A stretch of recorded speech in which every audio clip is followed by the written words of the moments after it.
share with you. We had to be extra ready. We're so happy to be here on Living the Authentic Life podcast with my partner and husband and love of my life, Rob Cremosta. Look, I know what that means. That means the Neiman's bill is coming in because they're open. It's just how it is. She calls me the Count de Monet because I try to count it as she spends it, but that's another topic. We are not talking about that. We're here with Roz Pactor. And we're talking about shopping and fashion and all things Italian. I know. I'm so excited. I'm ready. Yes, she is my sister lost at birth. So we're going to dive on in. As I said, Rob and I come to you every week, Mondays at 10 a.m. And we are also on Facebook Live on Mondays at 1 if you want to catch us then too. And we are connecting with the most amazing Texas tastemakers and people throughout the country that are really changing the canvas of how we're living. And they are real. They're not just luxurious, they are real. And they come with us every week to talk about commitment, connection, collaboration, and what it is to be authentic. But I've made tragic errors the last few episodes and not saying a big thank you to Adam Andrus, our sound engineer. He is absolutely darling. And we love him, and I am trying to ask for forgiveness for not mentioning his important part of our journey. But we're going to launch into telling a little bit about Roz. She is the probably original Houston blogger of Houston, Texas. Yeah, she was blogging before blogging was cool. I'm the pioneer woman. That's what a few people have said. I was the pioneer woman of Houston blogging. But you did not wear pioneer clothes. You always looked incredibly fashionable. No.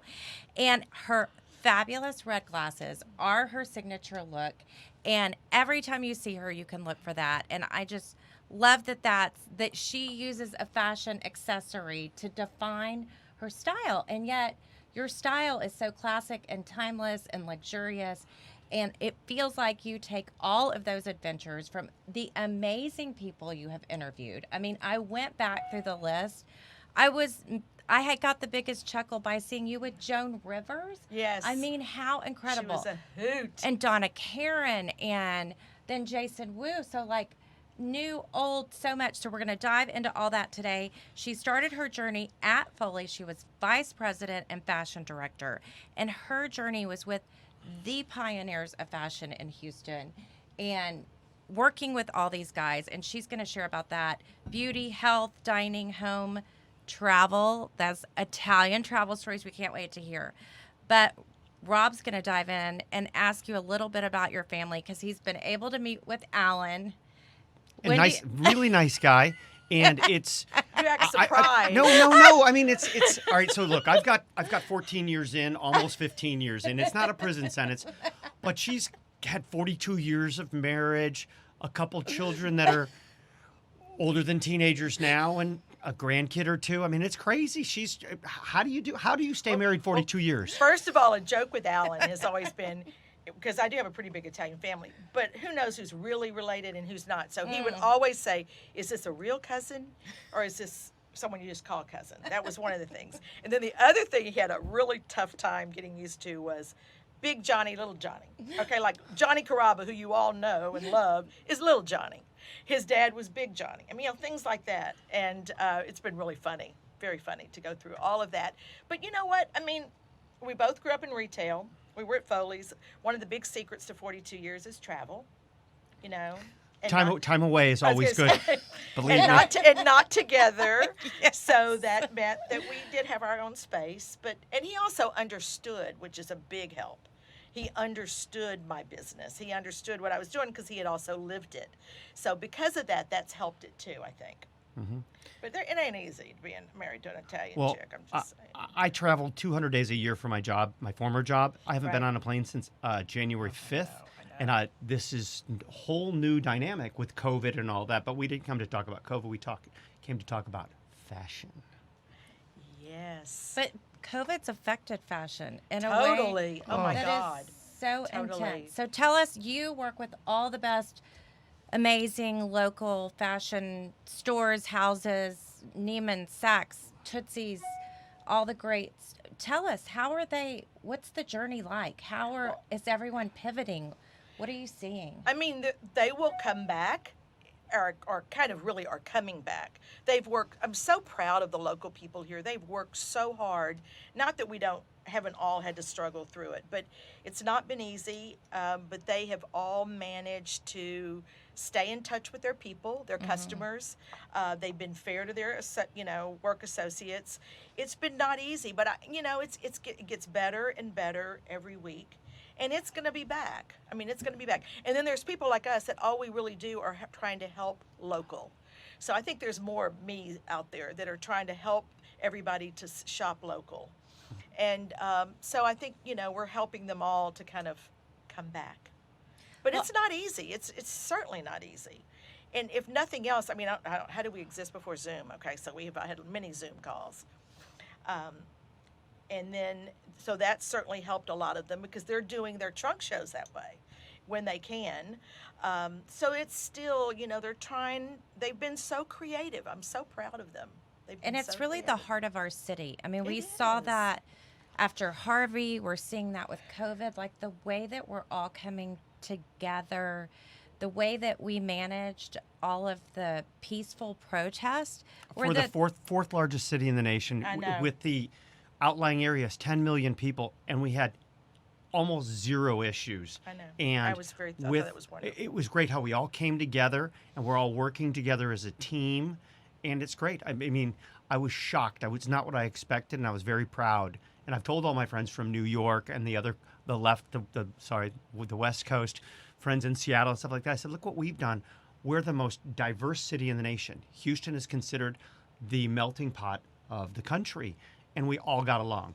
It was great. It was great. No, I agree. I was very proud. I felt very proud of Houston. So we're Still. Houstonians at heart, but we're also Italian women. Let's talk Italy. Tell us my about these God. trips you take and about what it means to be an Italian American from a heritage. It's been an amazing learning experience for me. I was always proud to be an Italian American. I mean, I grew up that way. I grew up in neighborhoods that were predominantly Italian, Glenbrook Valley, all these places. And so, I mean, I was always proud. But it was in a luck of chance that my friend from my breakfast club, M.A. Shute, had started a thing called BPP Tours. Okay. And she takes groups, small groups to Italy. And the one thing that she does is she has all the people from over there. She felt like she needed someone that really understood the American woman. And so it was me. I was so excited. So I have learned it's been interesting to do shopping internationally. I've made some wonderful connections with some wonderful people, and, because we're based out of Florence. Our tour is based out of Florence. But also, I mean, so that's been a great part of it. But I've learned so much more about the culture. What makes these Italians tick. And there's Oh, hold on. Did you Look, see I that? would've made a She was big- talking with her hand just like a good Italian. It's true, but it is just it's just been a great experience. We see the best places, and we get to really meet wonderful people. And they're real. They're very real. Everything from the cooking class, who's tried to teach me not to buy anything that wasn't organic. And, you know what I'm saying? I mean, in Italy we don't. No. So it's just been giving me a great appreciation for Italy, and I've been going a lot for the last 3 years. And what that's also done for me has brought me in a close relationship, and also the fact that I moved to Museum Tower, which is a block away, with the Italian Cultural Center. Yes. So and you were that the has last event of the I know. season Can you believe before that? COVID. I was so honored to walk in the fashion show. It was And you were great. It was it- darling. They were fabulous. It was a real high. It was a high. It was a high, and really the city shut down. Really starting that afternoon, really, and then by the weekend it was shut down. So we were the last, but it was a great, it was a great event. It was a great event. It was the first for them. It was their inaugural event. They'd done a lot of things, and they do a lot of wonderful things at the Cultural Center, but they had never done a fashion show luncheon.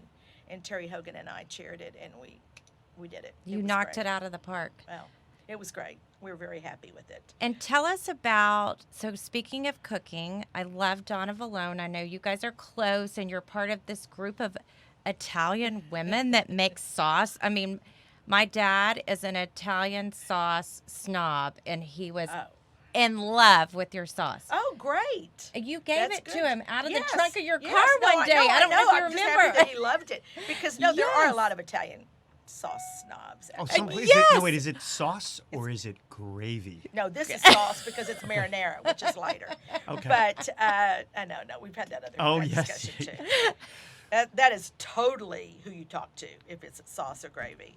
But that was what I grew up calling suga, which was the Italian sauce that cooked for hours. Marinara is a lighter thing. But no, I mean the donis. Another thing I'm proud of is the donis because. You know, I'm relatively a newbie. These women have been doing it for over 30 years, and they used to make it themselves, you know, at St. John Vianney Church and chop garlic, and so they used to have to throw their clothes away afterwards. It's now obviously to create the quantity of jars. It's their recipe that's being done in a professional kitchen, but 100% of the profit goes to charities. You know, and I think they're kind of the unsung heroes, these ladies here, because they've done this year after year after And the sauce year. is fantastic. And I grew up, I'll admit it, my family's Czechoslovakian. We thought ragu was Italian. I apologize. Shame on Mi you. dispiace. I'm But sorry. he I'm speaks sorry. Italian beautifully, and we are heartbroken to miss our annual trip to Capri, Italy, because it's such a part of our journey in life with our friends. It seems like, I mean, we talk about living the authentic life, and it seems like La Dolce Vita in Italy, it is the authentic life, and is. it's It's the luxury real deal. because you slow down, and it's also what I find that in the U.S. we aren't doing as much is it's multiple generations all hanging out together, experiencing life together. Whereas oftentimes in the U.S., it's adults here, kids here, grandparents here. In Italy, everyone's together. And so it's such a merging That's of true. That's true. the And generations and the they're respectful. heritage They're very and respectful. the stories that Yeah. you carry on from generation. And the big family dinners. We love them. I what love I've learned that. of this I love Italian. that here. I love that anywhere. I love big family dinners. No, and the Italians love food, and food is their way to communicate. Absolutely. And I'm learning more and more about this whole Italian family. I didn't marry Danae, I married the whole family and all the gifts that come with it. Well, at least you're realistic, because if you think you married just tonight, you would have. Oh, been totally- father-in-law Vito Cangelosi, great guy. Let me know from the beginning how this is going to work, and as long as I follow the rules, it's an easy deal. That's So let's great. transition to stories. You know the best stories. Rob, stories about your brother? I mean, stories with all your guests? He won a music award or Oh, what? yeah, he's gotten a Grammy. A Grammy. Music award. Yeah. Something like that. Something like that. No, I'm proud of a lot of things, a lot of people. I'm very proud of my brother. He's been singing. He's your older brother, correct? Totally. Older no matter brother. what he says in front of these live audiences of thousands of people, he is my older brother. But he's been singing his whole life. He's had major. He's lucky to have a mentor like Burt Bacharach. He's worked with the biggest and the best. His Grammy he won was for Rod Stewart's album, and after I think 14 nominations, and I may not be right about that. It was the first Grammy that they won. Rod Stewart won was the album they did together. He does a lot. He does a Carlisle, packs him to the Carlisle. This would have been his 15th year. Oh, wow. But it's not happening, unfortunately, as is nothing happening. But, no, he and I, we were typical brother-sister. My mother said she used to pray at night, please don't let them hate each other, and I'd say, no. But, we're very close. We've been really close, and, our whole lives, because it's really us. We lost our dad at a very young age. So we just have had each other. And he's really helped you in so many ways with your gift bags. I know so many times when you've chaired events, here's my brother. And we're like, Well, oh my God. I We get to usually don't give have to charity and be entertained by a superstar. Well, that's true. It's kind of expected now. So I kind of like him to say, okay, Steve. Package deal. Yeah, package deal. No offense to Alan, but you and your brother are kind of the power couple here. Oh, I don't know. And talking about Alan tolerating me for 42 years. This is kind of a little close-knit group that he's had to are you kidding me? But he goes along. He's a great sport, and so we've had a great life together, all of us. Myself, my brother. I'm very close to his kids. We've been doing Zoom calls to try to keep all of us together. That's one of the positive, I think, silver linings of COVID has been. It's forced people to be more together. You know, I mean, I never would have done a Zoom call. I mean, well, you wouldn't do a Zoom call, but any kind of call with all my nieces and my kids for our birthdays. But we did it this year, you know. That's fantastic. No, it's been good to be able to spend the time it's made and us reach all, out. Yeah, you know, and it's been great. So yeah, my brother's a big asset. I will say my brother's a big asset to me. He makes me proud. He's talented. I appreciate his talent. He likes red glasses. He has red glass cufflinks. I love that. And Yeah. he actually, I remember the most recent time. Well, I saw him at the Italian cultural event, the Right. preview party, but also there was an event for a children's museum, and you were in Italy, but Alan and your daughter were there. What? Oh, you know what that was? It was for breast cancer. It was. Okay. It was for breast cancer, and I wasn't here. It was weird. I think it was the only time. And we in were our all existence- honoring you from afar. But this year, you're working again with the American Heart Association. Unfortunately, heart seems to be an issue with Italians. I don't know if that's... I know. And it was something on both Certainly in our sides of my family. And I was able to interview Dr. Coulter with I St. love her. Luke's. She's my girl. She's my cardiologist. Isn't she She's darling? amazing. I love her. So smart, does amazing work to promote women in the medical field as well. So tell us about heart and how you chose that to be your It's my focus. Of medical issues. It's my passion. I lost both parents and all 4 grandparents to heart or stroke. So it's definitely there, you know. And I got involved. You know, I've started a lot of things post Foley's because Foley's was so all-consuming. So that year after is when I joined the Heart Guild. It's when I joined the Herman Park Conservancy. It's when I did all these things that now are just such a part of my life because I could breathe and do it. But heart, you know, has been a wonderful thing. I mean, I've been very involved. I started with them, for them, the Shop with Heart card. And that was my baby. Brilliant. Yeah, that was my baby. I mean, I knew retailers. It was the logical thing. We needed to find a revenue source, and so that's what I did.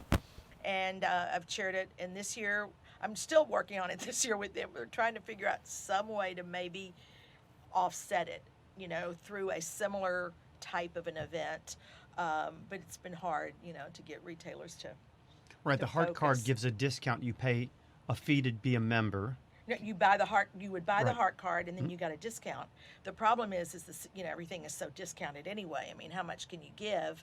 And trying to find something that would work for various stores has been tough. But you know, we've had great supporters of the heart card. Tootsie's has been a major supporter all along. Cool Linscomb has been amazing. That's where we've always had our kickoff party.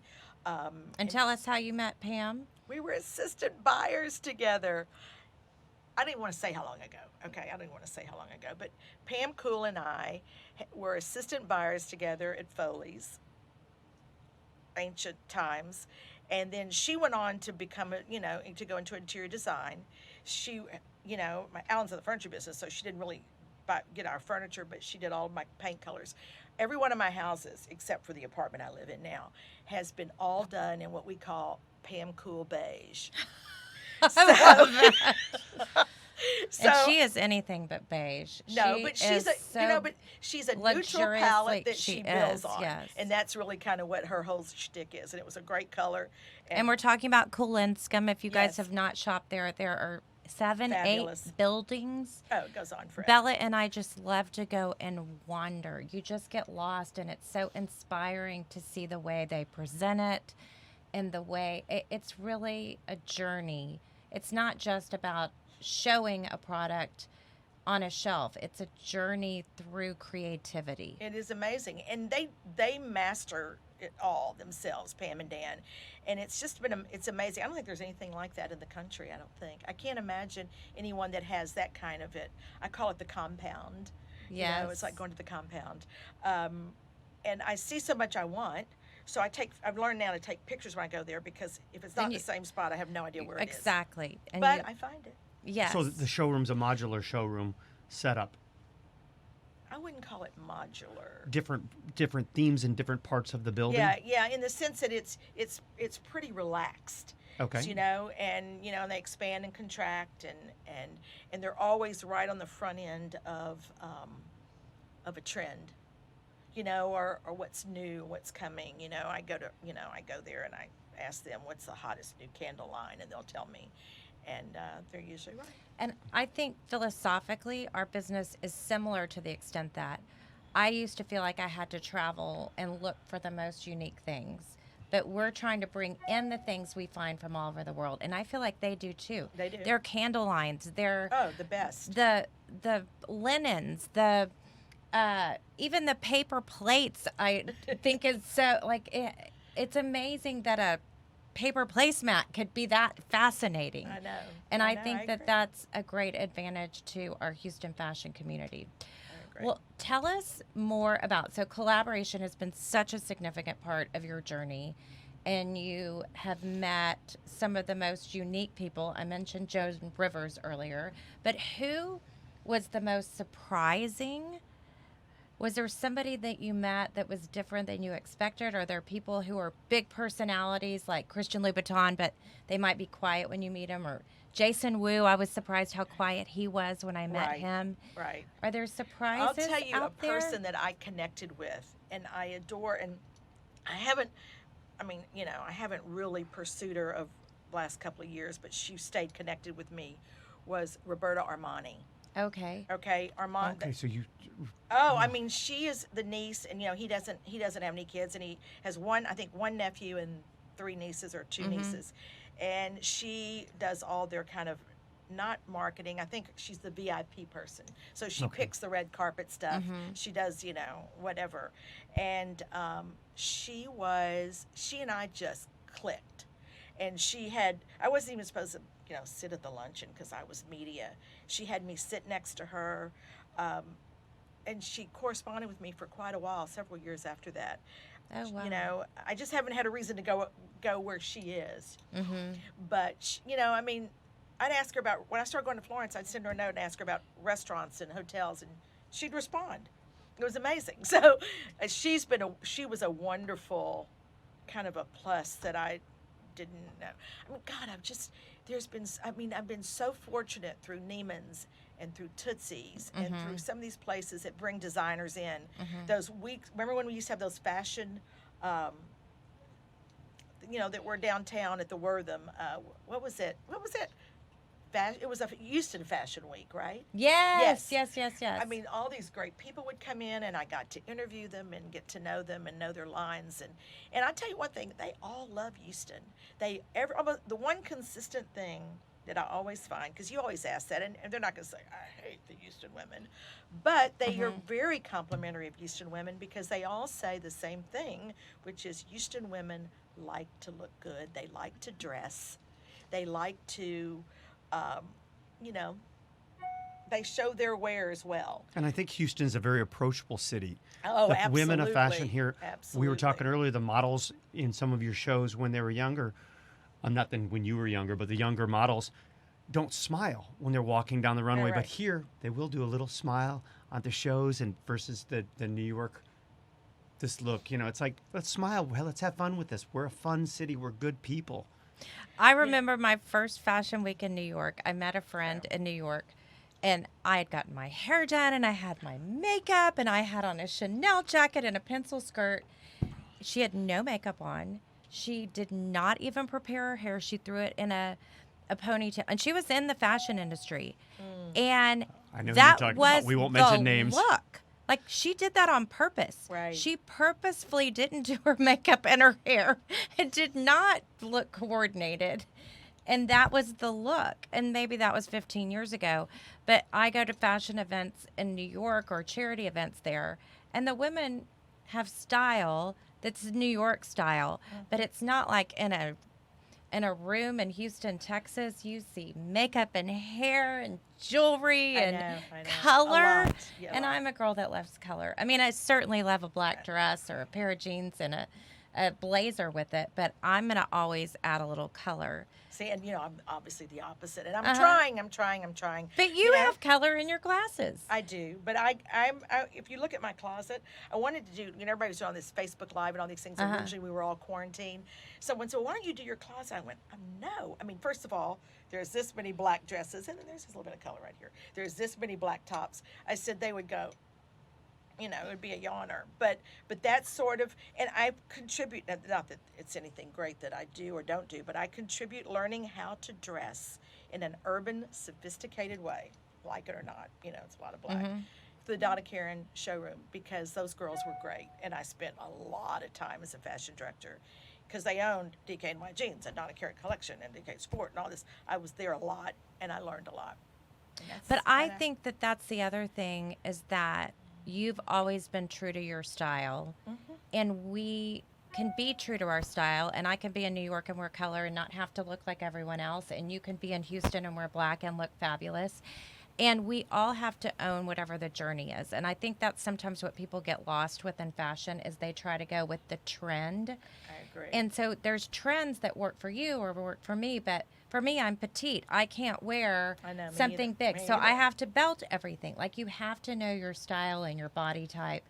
And you've worked with so many fashion stylists. We were talking about, you mentioned Lenny earlier. Yeah. Lenny and Tamara are incredible fashion icon stylists.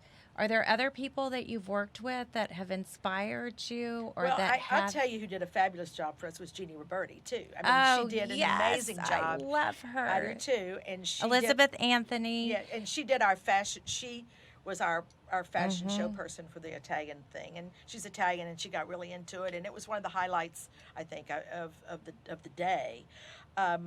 But I think what's good about fashion today is that it's no longer a dictation. It's an individuality. You can be you. I can be me. We can dress, for our style, for our demographic, for our size, and that's relatively new from when I started being a fashion director. There was a dictation. It had to be, this year it had to be above the knee. The next year it had to be below the knee. It had to be skinnier. It had to be wide. Now, I don't notice that there's a definitive suggestion to what it has to be. It makes it hard to be a trend predictor.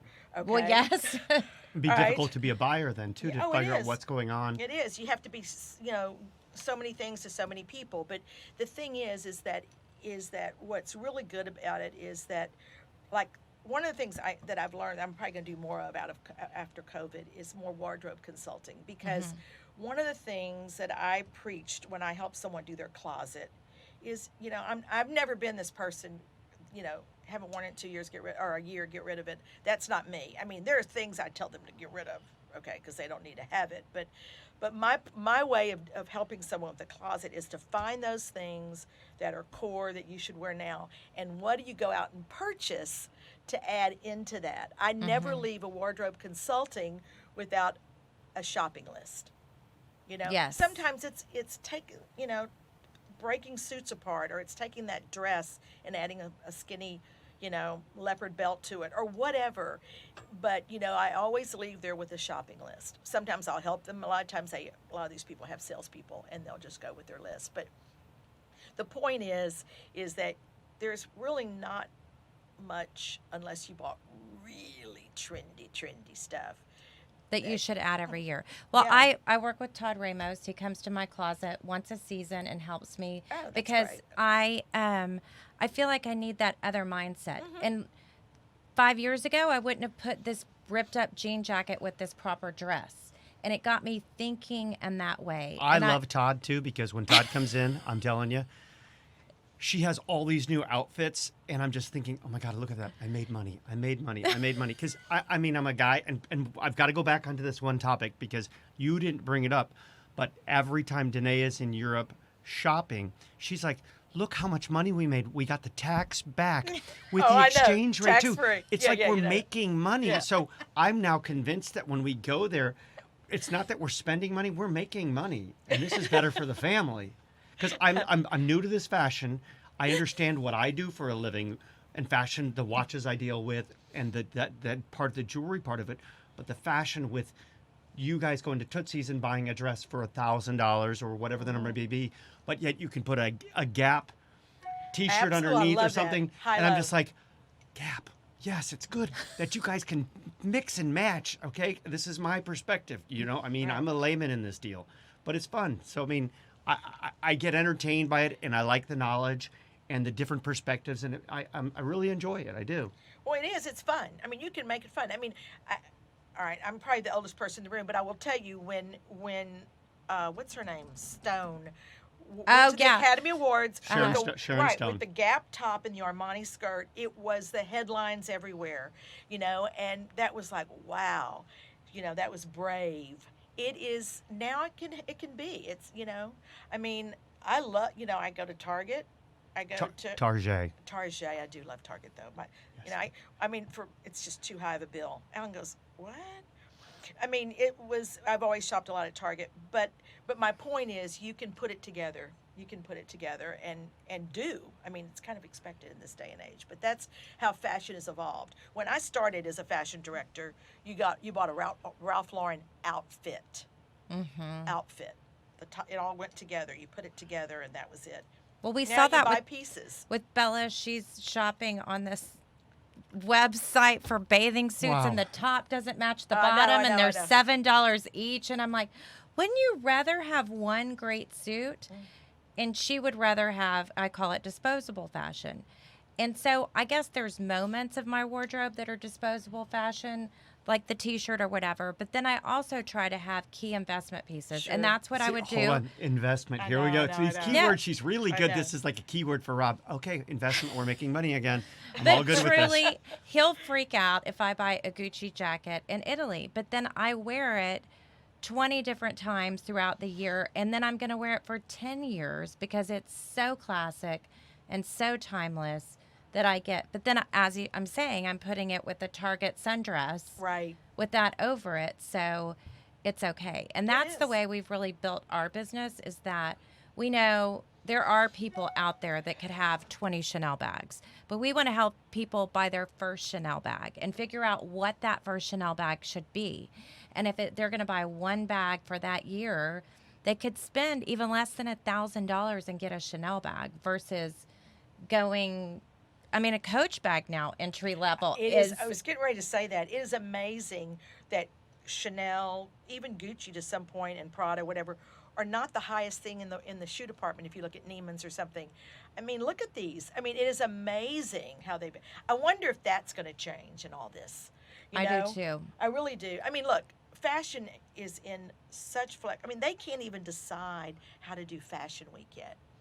No, I I've mean, I been didn't mean to reading- get- I don't, and I really don't. No, let's that's talk another about whole it. That's great. That's You're our another whole fashion girl. topic. There's I mean, another whole Fashion topic. Week, and that, like this week, we finally addressed, we have so many different ways we come to people and we connect. This week, we talked about summer trends.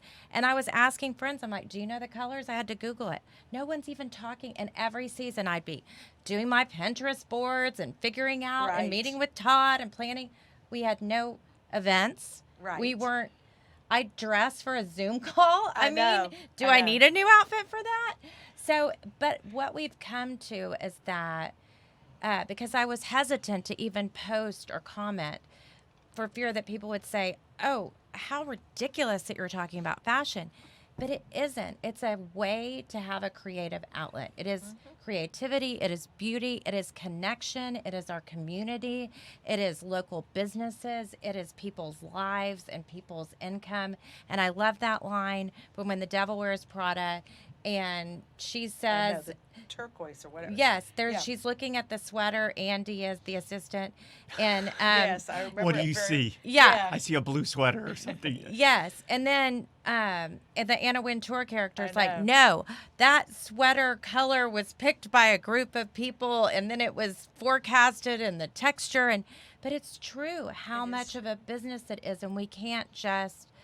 I guess we all need a way to express ourselves, and for the people that we connect with, it's through fashion and the way it's art. But I will say this that's evolved too is I think fashion is everywhere. I think Yes. fashion is in home big time. The home business is on fire right now because we all Incredible. spent so much time at home Yes. that couch that needed to be redone, would be redone. I mean, they've been really busy at Ladco because there's so much going on right now with the but there is definite, I mean, to your point about colors, when he'd come home from the furniture markets, I'd say, so what's the dominant colorway that's going there? And most of the time it was lined up with the fashion. I mean, it's more neutral. But when fashion went pop color, home went pop color. Yes. Men's, when I was a fashion director at Foley's, I covered all markets except home. So I'd go to the men's market, you'd see it there. There's just a parallel. To me, fashion is an aesthetic. It's kind of, the restaurants that we love here in town all have a nice aesthetic, and it's another way of expressing fashion. So I'm just of the firm belief that fashion's everywhere. And I love incorporating fashion into home. So we have I do too. huge Hermes scarves that are made into pillows. And we have all the fashion books there. We've used fabrics that have the images of Louis Vuitton trunks as the headboard. Cool. Lucinda Loya did that for our master bedroom. So Well, I we think also had to change. We used to have a 4-poster bed, and our daughter was very young. And one morning she was up, and she was probably not wearing a lot of clothes, and she was spinning around one of the banisters, posts? one of the posts. And Danae said, "We're keeping our daughter off the pole." I've been talking to Lucinda about designing this new bed. it Next was a week, great transition. I might have set that up. next week we had a new bed, and I was gung ho. I said, "This is an investment in our daughter's future That's to right. stay off we the don't pole." want to. We don't want Bella, to. I'm sorry your dad overshares. So to that extent, Yes. our podcast, we only have a few minutes left. So in closing, I would love to hear from you. You've met people all over the world. We've talked about how real Italians are. You've interviewed amazing people. You've seen people in fashion. You've seen people in the charity world come and go. So how do you answer the question, how do you know it's real? Well, first of all, I do think that's and I have an antenna. I really feel that I have a keen instinct for getting to that from people.